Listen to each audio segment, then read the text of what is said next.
नमस्कार, स्वागत आप सभी का। आप देख रहे हैं यूपी विशेष में हूं आपके साथ तुषार कौशिक। यूपी में लगातार पैर पसार रहा कोरोना। यूपी में कोरोना के एक्टिव केसेस 1800 और अब तक 1399 कोरोना मरीज ठीक हुए हैं। गौतम बुद्ध नगर में कोरोना मरीजों की संख्या 216 हो गई है। दो अब तक मरीजों की मौत गौतम बुद्ध नगर में हो गई है। तो आपको बता दें कि 200 के पार यह आंकड़ा पहुंच चुका है गौतम बुद्ध नगर में।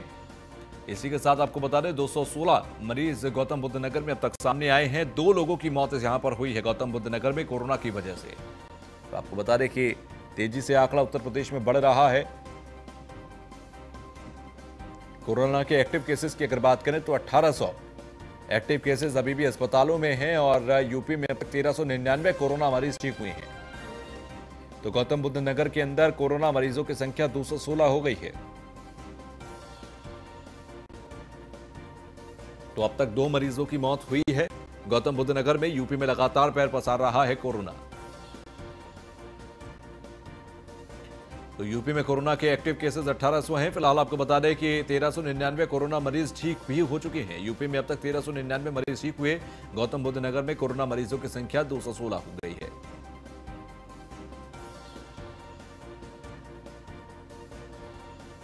तो यूपी में लगातार पैर पसार रहा है कोरोना। और आपको यह भी बता दें कि यूपी में कोरोना के एक्टिव केसेस 1800 हैं।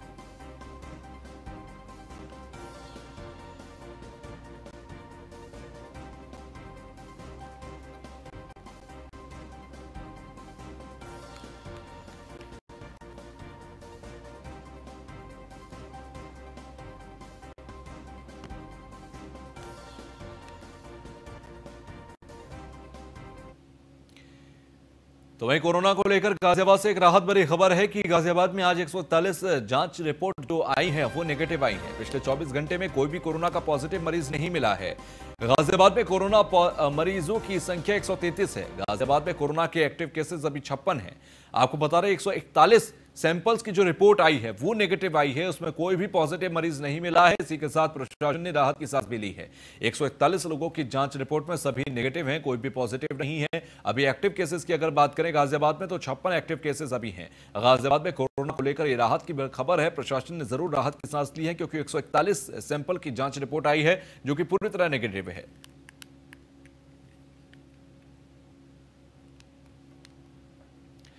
तो वहीं लखनऊ में बनेगा राज्य आपदा प्रबंधन प्राधिकरण कार्यालय। राज्य आपदा प्रबंधन प्राधिकरण कार्यालय निर्माण 1 महीने में शुरू करने के निर्देश हैं। मुख्य सचिव ने अफसरों को रजिस्ट्री और लेआउट बनाकर निर्माण शुरू कराने के निर्देश दिए हैं। निजी लैब में कोरोना की जांच पर भुगतान भी यूपी सरकार करेगी। निजी डायग्नोस्टिक सेंटर में जांच पर 2500 रुपए का भुगतान आपदा मोचक निधि और एनएचएम से करने के निर्देश हैं। आपदा बचाव के अधिकारियों को प्रशिक्षित करने के लिए मैनुअल तैयार करने के निर्देश हैं। राज्य आपदा प्राधिकरण के मुख्यमंत्री स्कूल सुरक्षा कार्यक्रम एवं मुख्यमंत्री समुदाय आपदा प्रबंधन परियोजनाओं को भी पूरा कराने के निर्देश हैं। तो आपको बता दें मुख्य सचिव ने अफसरों को रजिस्ट्री और लेआउट बनाकर निर्माण शुरू कराने के निर्देश दे दिए हैं और निजी लैब में कोरोना की जांच पर भुगतान भी यूपी सरकार करेगी। तो आपदा बचाव के अधिकारियों को प्रशिक्षित करने के लिए मैनुअल तैयार करने के भी निर्देश दिए गए हैं। तो लखनऊ में बनेगा राज्य आपदा प्रबंधन प्राधिकरण का कार्यालय। एसके वाजपेयी हमारे साथ जुड़ गए हैं। वाजपेयी, क्या खबर है, क्या जानकारी आ रही है इस पूरे प्रबंधन कार्यालय से लेकर? बिल्कुल, निश्चित तौर पर जिस तरीके से उत्तर प्रदेश की राजधानी लखनऊ में राज्य आपदा प्रबंधन प्राधिकरण का कार्यालय बनेगा, जिसको लेकर मुख्य सचिव ने सभी अफसरों को निर्देश जारी कर दिए हैं। सबसे बड़ी बात यह है कि मुख्य सचिव ने सख्त निर्देश दिए हैं कि 1 महीने के अंदर जमीन की रजिस्ट्री करा दी, साथ ही साथ लेआउट तैयार कर उस पर कार्य प्रारंभ कर दिया जाए। क्योंकि उत्तर प्रदेश सरकार नहीं चाहती है कि जिस तरीके से कोरोना जैसी महामारी उत्तर प्रदेश समेत वैश्विक स्तर पर इस समय है, तो अगर इस तरीके की कोई स्थिति भविष्य में आती है तो उसका बेहतर तरीके से बंद किया जाए। उसमें जो भी जरूरी चीजें हैं वो उत्तर प्रदेश सरकार की तरफ से की जाए। उसको देखते हुए अब राज्य आपदा प्रबंधन प्राधिकरण का कार्यालय लखनऊ में बनेगा, जिसको लेकर मुख्य सचिव ने निर्देश जारी कर दिए हैं। सबसे बड़ी बात यह है उसके अलावा कि 2500 रुपए एक जो फर्स्ट स्टेप जांच होती है कोरोना की, उसका टेस्ट अगर कोई उसमें निजी लैब में कराता है तो उसको देना होता था। तो उसको लेकर भी मुख्य सचिव ने निर्देश दिया है अफसरों को कि ये पैसा भी उत्तर प्रदेश सरकार देगी। अगर आप निजी लैब में टेस्ट कराते हैं तो उसका भुगतान भी सरकार के खाते से होगा, जिसमें राज्य आपदा मोचक निधि और साथ ही साथ एनएचएम के पैसे से इसका भुगतान किया जाएगा, जिसको लेकर भी अफसरों को निर्देश जारी कर दिए हैं। उसके अलावा जो मुख्यमंत्री के 2 ड्रीम प्रोजेक्ट हैं, जिसमें स्कूल सुरक्षा कार्यक्रम है, साथ ही साथ जो आपदा प्रबंधन की विभिन्न योजनाएं चल रही हैं, उसको लेकर भी मुख्य सचिव ने अफसरों को निर्देशित किया है कि वो इसको भी इन योजनाओं को समय रहते पूरा करें। तो जहां उत्तर प्रदेश में ज्यादातर योजनाओं को सोशल डिस्टेंसिंग और बाकी सुरक्षा उपायों के साथ शुरू कर दिया गया है, उसको लेकर मुख्य सचिव ने अफसरों को निर्देश दिए हैं। हालांकि बड़ी बात यही है कि राजधानी लखनऊ में 1 महीने के अंदर निर्माण कार्य जो शुरू कराने के निर्देश दिए गए हैं, वो आपदा मोचक प्राधिकरण के कार्यालय को लेकर हैं। जी ठीक है, चलिए बहुत बहुत शुक्रिया हमसे जुड़ने के लिए, बातचीत करने के लिए। तो मेरठ में लॉकडाउन के पार्ट 3 का सख्ती से हो रहा है पालन। मेरठ की थाना नौचंदी पुलिस ने काटे चालान, 2 घंटे में 50 से ज्यादा वाहन सीज कर दिए गए। 100 से ज्यादा चालान हुए और थाना अध्यक्ष आशुतोष कुमार नौचंदी थाना क्षेत्र की टीम ने की चेकिंग। नौचंदी थाने की टीम ने एल ब्लॉक चौकी पहुंचकर चेकिंग की है। एल ब्लॉक चौकी के चौराहे पर दर्जनों वाहनों के कंटिन्यू करते रहे चालान। अवैध पास और नकली पास बनकर चलने वालों के काटे गए चालान। तो एल ब्लॉक चौकी पहुंचकर चेकिंग की। तो फिलहाल आपको बता दें, ये मेरठ से खबर है। मेरठ के अंदर सख्ती से लॉकडाउन 3 का पालन कराया जा रहा है। अवैध पास और नकली पास बनाकर चलने वालों के चालान काटे जा रहे हैं। मेरठ में लॉकडाउन 3 का पालन हो रहा है, सख्ती के साथ पालन किया जा रहा है। तो मेरठ के थाना नौचंदी पुलिस ने काटे हैं चालान।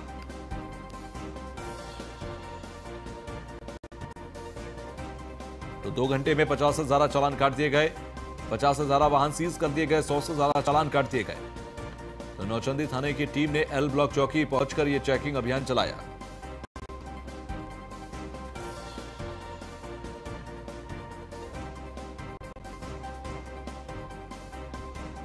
ब्यूरो चीफ के शर्मा हमारे साथ जुड़ गए फोन लाइन पर। के मेरठ में सख्ती के साथ लॉकडाउन का पालन कराया जा रहा है, चालान काटे गए, वाहन सीज किए गए, क्या तस्वीर है अभी फिलहाल वहां की?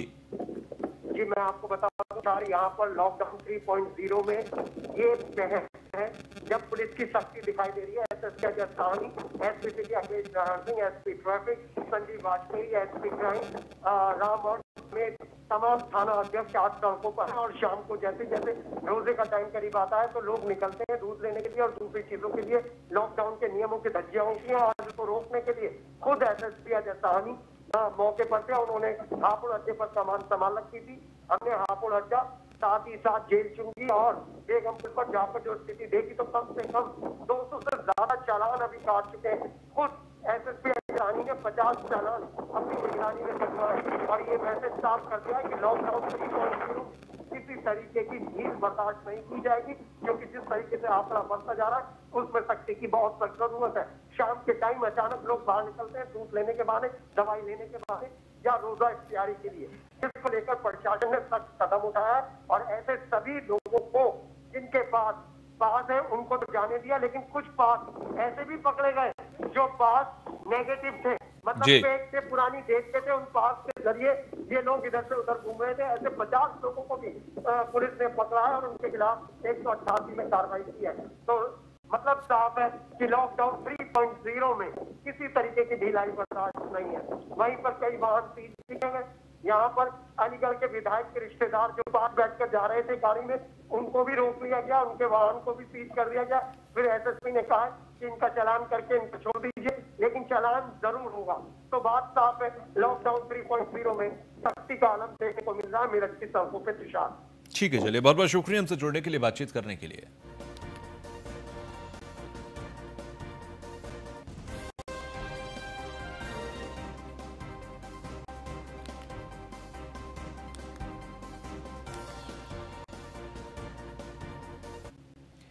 तो वहीं यूपी में शराब की ऑनलाइन बिक्री पर विचार किया जा रहा है। मैनपुरी में आबकारी मंत्री रामनरेश अग्निहोत्री ने एक बड़ा बयान देते हुए कहा कि शराब की ऑनलाइन बिक्री पर करेंगे विचार।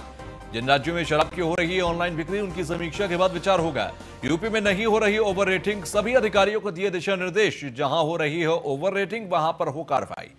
तो आबकारी मंत्री की तरफ से ये निर्देश आदेश दिए हुए हैं और ऐसे में उन्होंने कहा कि जल्द ही ऑनलाइन बिक्री पर भी विचार किया जा रहा है। हो सकता है उस पर फैसला लिया जाए। तमाम जो दूसरे राज्य हैं, छत्तीसगढ़, दिल्ली जैसे राज्य जो ऑनलाइन बिक्री पर काम कर रहे हैं, उनकी समीक्षा की जाएगी और उसके बाद इस पर फैसला लिया जा सकता है, विचार किया जा सकता है कि ऑनलाइन बिक्री शुरू की जाए या नहीं। तो ब्रेक के बाद एक बार फिर आप सभी का स्वागत। लखनऊ में सामाजिक संगठन ने लखनऊ जू को जानवरों के लिए खाद्य सामग्री सौंपी। इस मौके पर जू प्रशासन को संगठन ने मास्क और सैनिटाइजर भी वितरित किए। वहीं जू डायरेक्टर ने अपील करते हुए कहा कि एडॉप्शन स्कीम के तहत कोई भी व्यक्ति जानवरों के खाने पीने की जिम्मेदारी ले सकता है और जानवरों के खाने पीने का खर्च उठाने वाले व्यक्ति का ब्यौरा पिंजड़े के बाहर लिखा जाएगा।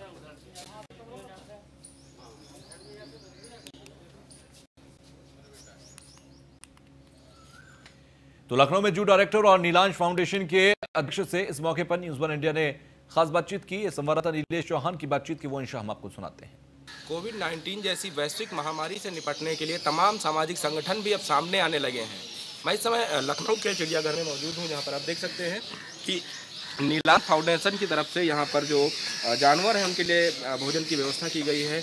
ये तमाम लोग हैं जो नीलांश फाउंडेशन से जुड़े हुए हैं और इस महामारी के समय जो जानवर हैं उनको भोजन की व्यवस्था कराने के लिए ये लोग यहाँ पर पहुँचे हैं। हम इनसे बात कर लेते हैं। नीलांश फाउंडेशन के अध्यक्ष हैं। सर, सबसे पहले तो आपका नाम जानना चाहेंगे और कब से ये काम आप कर रहे हैं कि जानवर जो इस समय उनको खाना समय पर नहीं मिल पाता है या दूसरी समस्याएं हैं उनको, तो किस तरीके की व्यवस्था आप कर रहे हैं? देखिए, हमारी ये जो मुहिम चालू है वो 26 मार्च से चालू की है, जो कि हमने राशन वितरण से चालू की थी और लगभग 11,000 परिवारों तक का हमने राशन पहुंचाया है। आपके एलडीए किचन है, चाहे कि आपके नगर निगम के किचन है, चाहे रेलवे के किचन है, इसके अलावा कान्हा उपवन, बाकी जितने भी पुलिस सहायता केंद्र हैं, जितने भी पुलिस थाने हैं, तहसीलें, सभी जगह हमने राशन पानी रखवाया। सभी बैरियर पे पुलिस को हम दे रहे हैं। साथ ही में जो भी हमारे यहाँ पे प्राणी हैं जो हैं, वैसे सरकार की तरफ से मैंने कान्हा उपवन जैसे गया था और यहाँ पे आया, मैंने देखा कि इन लोगों ने पूरी भरपूर व्यवस्था कर रखी है।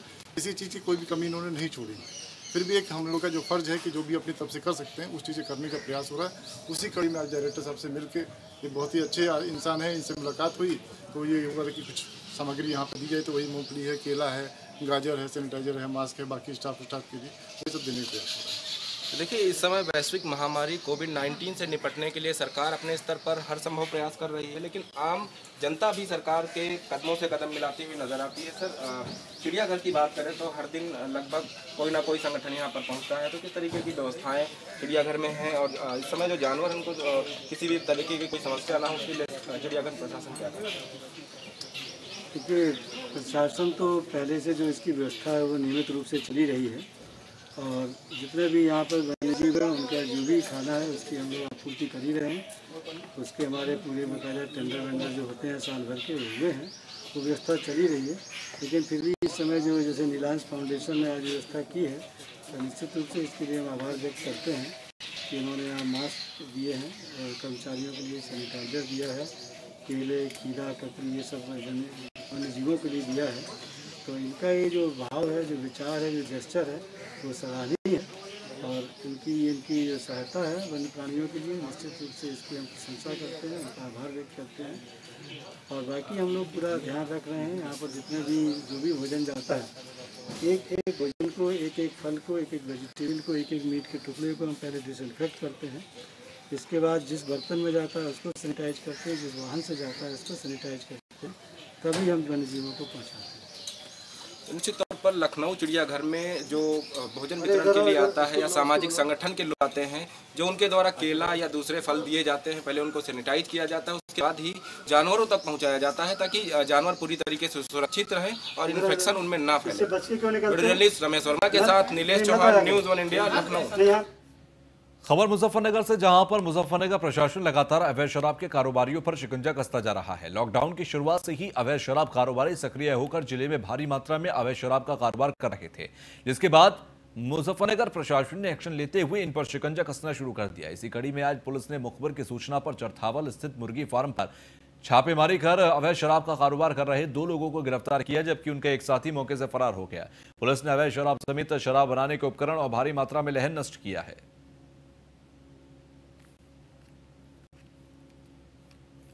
तो अवैध शराब की भट्टी का भंडाफोड़ हुआ मुजफ्फरनगर के अंदर।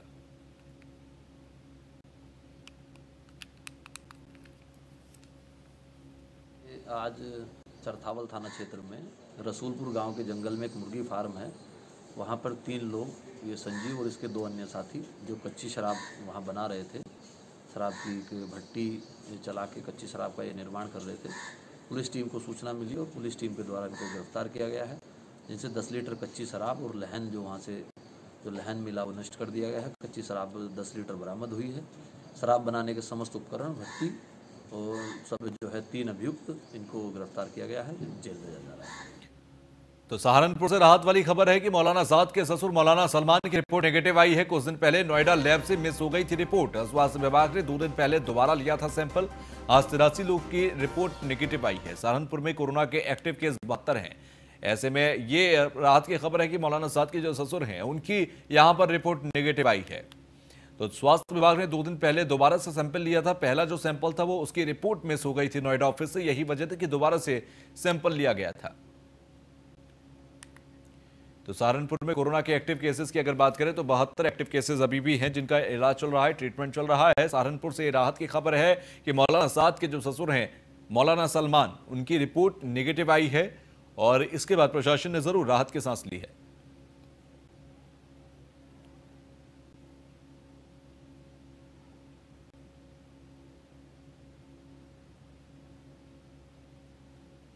तो आज 83 लोगों की रिपोर्ट आई है जिसमें सभी नेगेटिव हैं और मौलाना साद के ससुर मौलाना सलमान की रिपोर्ट भी इन्हीं रिपोर्ट्स में से थी जो कि नेगेटिव है। आपको बता रहे कुछ दिन पहले मौलाना साद के ससुर मौलाना सलमान की जो सैंपल था उसकी रिपोर्ट नोएडा ऑफिस से, नोएडा लैब से मिस हो गई थी, जिसके बाद दोबारा से सैंपल लिया गया। उस सैंपल की दोबारा जांच की गई और अब उसकी रिपोर्ट आई है। रिपोर्ट नेगेटिव है और इसी के साथ प्रशासन के लिए राहत की खबर भी है। तो सहारनपुर प्रशासन के लिए राहत की खबर।